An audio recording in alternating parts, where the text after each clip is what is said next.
This is the show with comedy, exciting news, music performances. It's all here for you. So come on now. It's Moyes and more. So come on now. It's Moyes and more.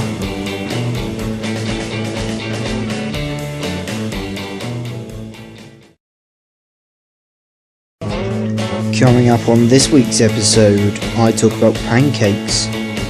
We take a trip to Slough as we tribute Office. And I talk about the weather. That's all coming up on Moyes and More. Hello everybody and welcome to the second episode of the first ever series of Moyes and More.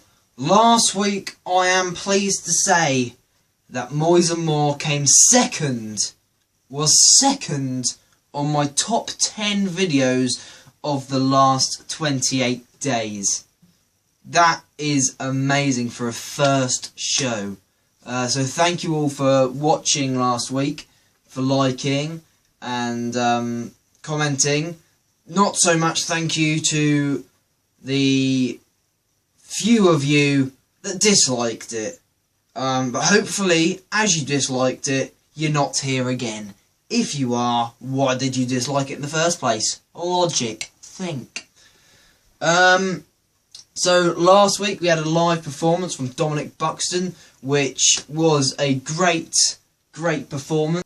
But this week was Pancake Day. Yay, Pancake Day. Everybody loves a good Pancake Day. I like pancakes. This year was the first year I've ever made pancakes, but I was actually quite good at it.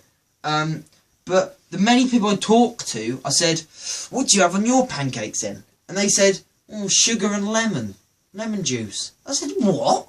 Sugar and lemon juice? They said, yeah. They said, what do you have? I said, Nutella. What else do you have on pancakes except Nutella? Think about it. Logic. It's fucking lemon juice. No, it just doesn't work. That works as well as... let me think. Chris Evans on Top Gear. Yeah. Lemon juice on pancakes. No. But anyway, this was the first year I ever made my pancakes. I didn't toss them or flip them or, I just stood there, cooking them. They're actually very nice. I like pancakes. But I've never really understood Pancake Day, of why it happens and what's it got to do with religion. Okay, Pancake Day marks the start of Lent or something like that. And Lent is where people give up things that they think they don't need in their life, like sugar or chocolate, cake, things like that. Our MP Theresa May this week gave up crisps. Now, as well as that, in the news this week was this article. How many crisps was she eating, do you think?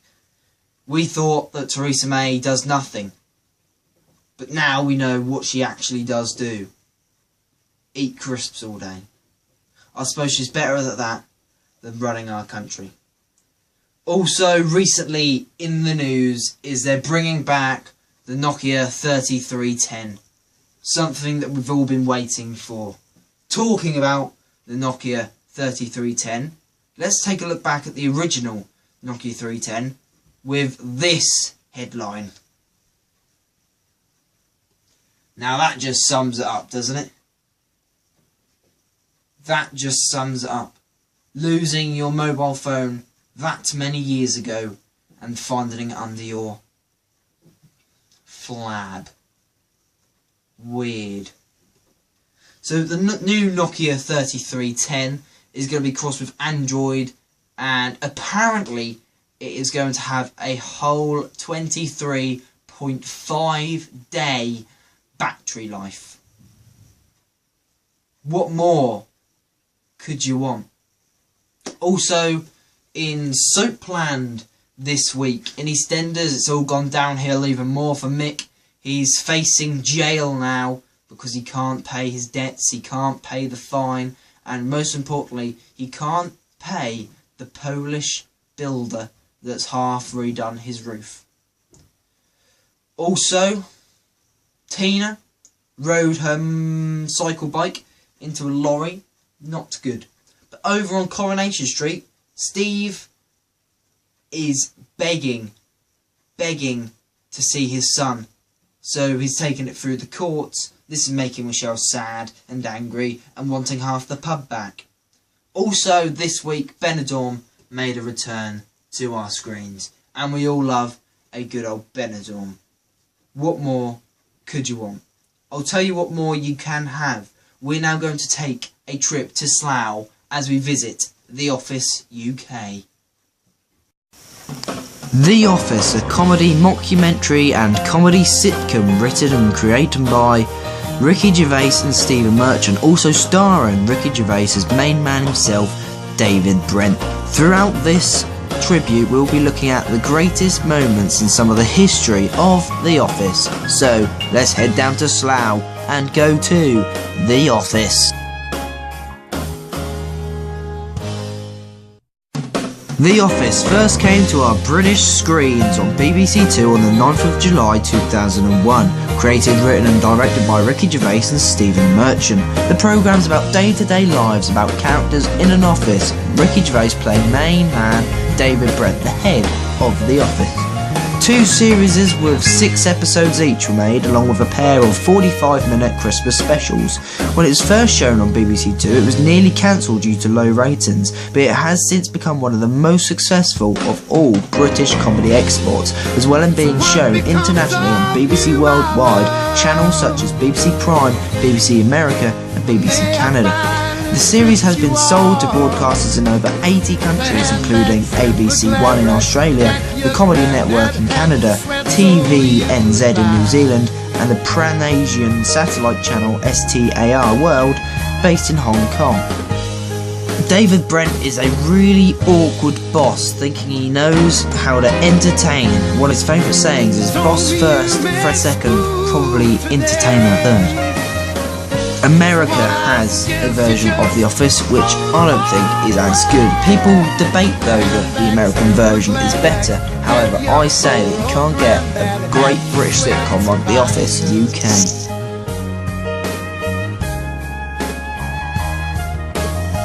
Now let's take a look back at some of Brent's best moments from The Office UK.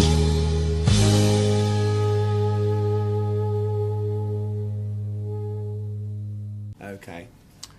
I'd like to make a complaint, please. Don't care. Well, I am staying in the hotel. I don't care, it's not my shift. Well, you're an ambassador for the hotel. I don't care. I think you'll care when I tell you what the complaint is. I think there's been a rape up there! I think there's been a rape up there.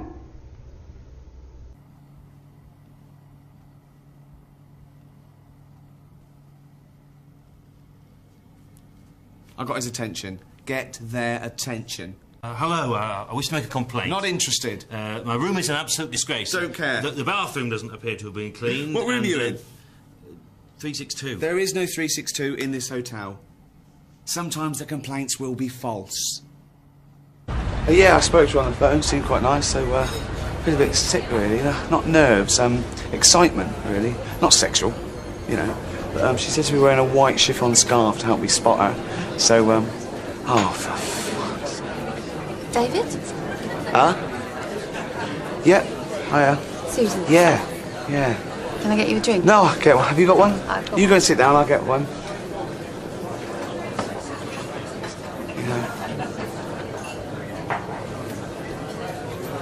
Right, that is it. Slow down, you move too fast. Solomon's here. All part of the job. What's going on? Put my stapler inside the jelly again. That's the 3rd time he's done it. It wasn't even funny the first time. Why has he done that? Told him once that I don't like jelly. I don't trust the way it moves.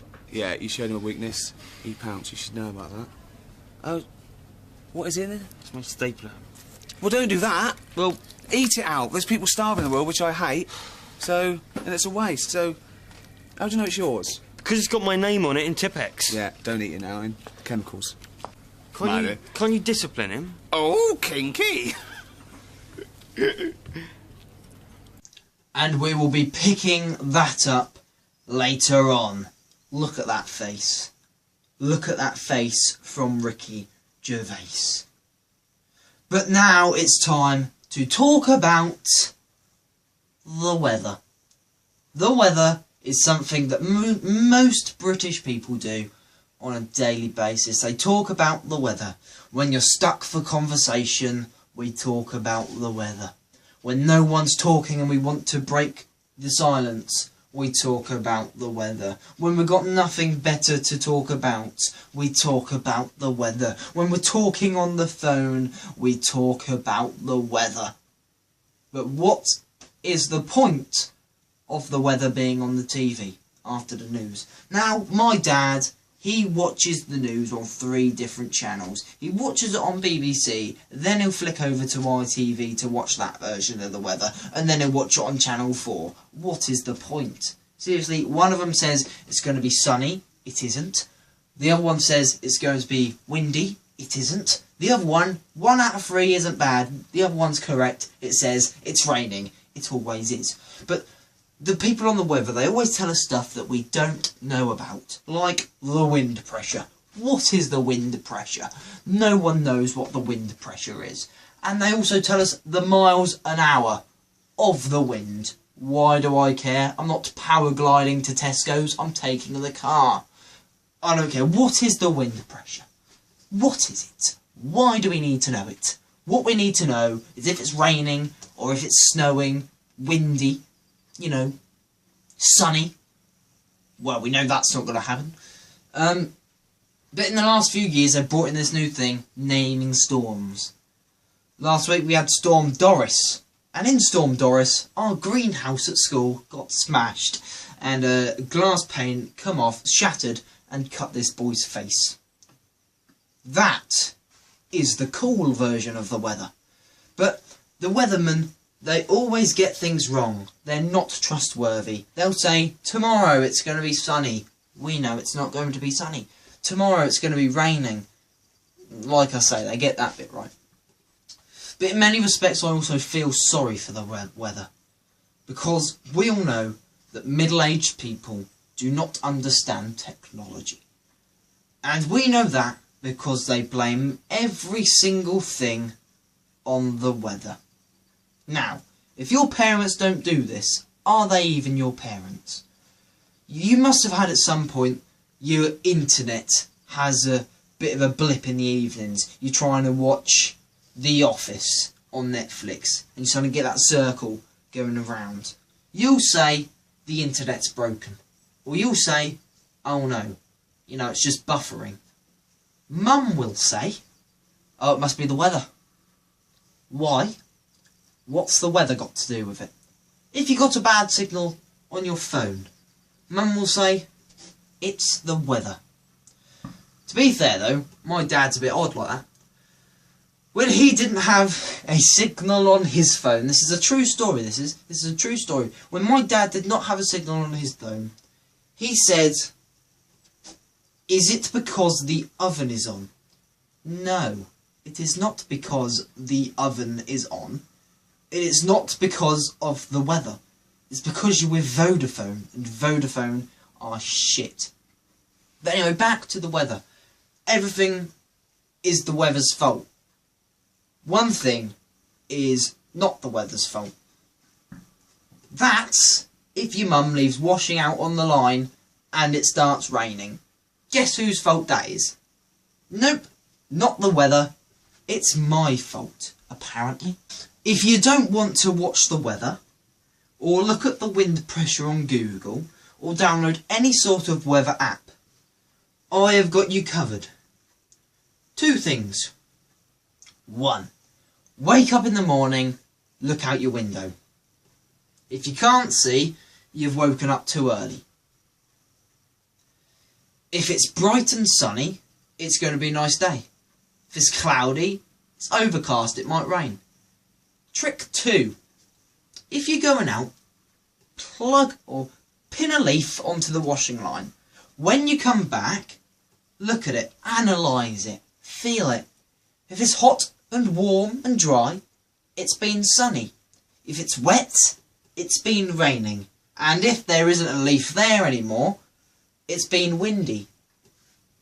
Who needs the weather? Who needs the wind pressure? Just buy a leaf. Not a Nissan Leaf, they're shit. Let's head back to Slough as we go to the office. After seeing these final credits one last time, we thought that that's the end of David Brent. However, 15 years later in 2016, Ricky Gervais brought back David Brent for a one-off comedy film. It follows on his life from the office when he goes on tour with his previous band, Foregone Conclusion. And on the 10th of February 2017, it was the most watched film from all over the world. Let's take a look at one of Brent's moments in Life on the Road. Hello, I'm David Brent. You probably know me as the star of the BBC Two documentary The Office back in 2000 No, that was then. This is now. I'm currently a singer-songwriter, and a rep. We've got one song. It's about rock and roll, but it's a metaphor for sex. It goes, I'm gonna roll you over and rock you stupid and leave you there just humming. There's a party in my trousers, baby, and everybody's coming. You get it? Ask me how I'm spelling coming. How are you spelling coming? C-U-M-I-N. That's cumin. Double M. Think. It's the pos... So, yeah.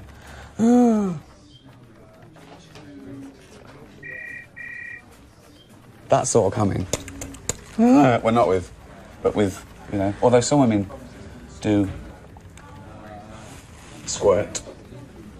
Don't know what. Juice.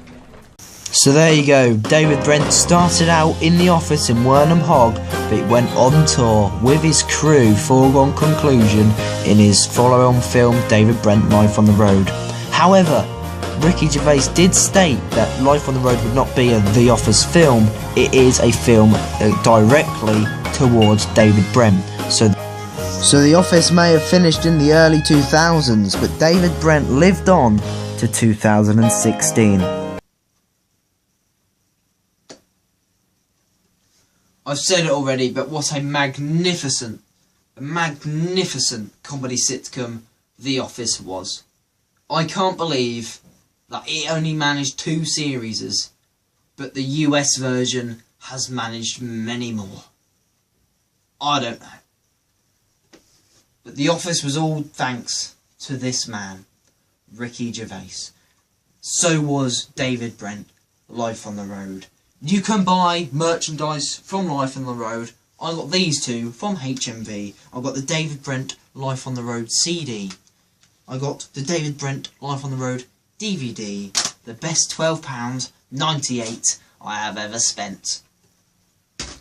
And that's, my fellow viewees, this is where it comes to an end for today's episode. Don't worry, I'm not dying.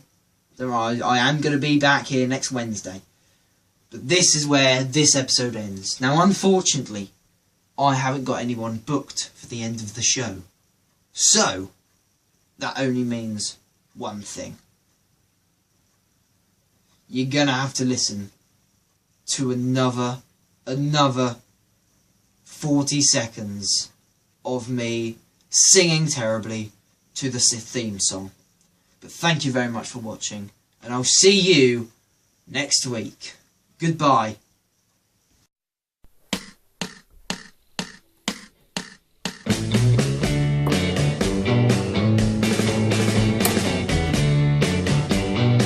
This is the show of comedy, exciting news, music performances. It's all here for you. So come on now. It's Moyes and more. So come on, come on, come on now. It's Moyes and more.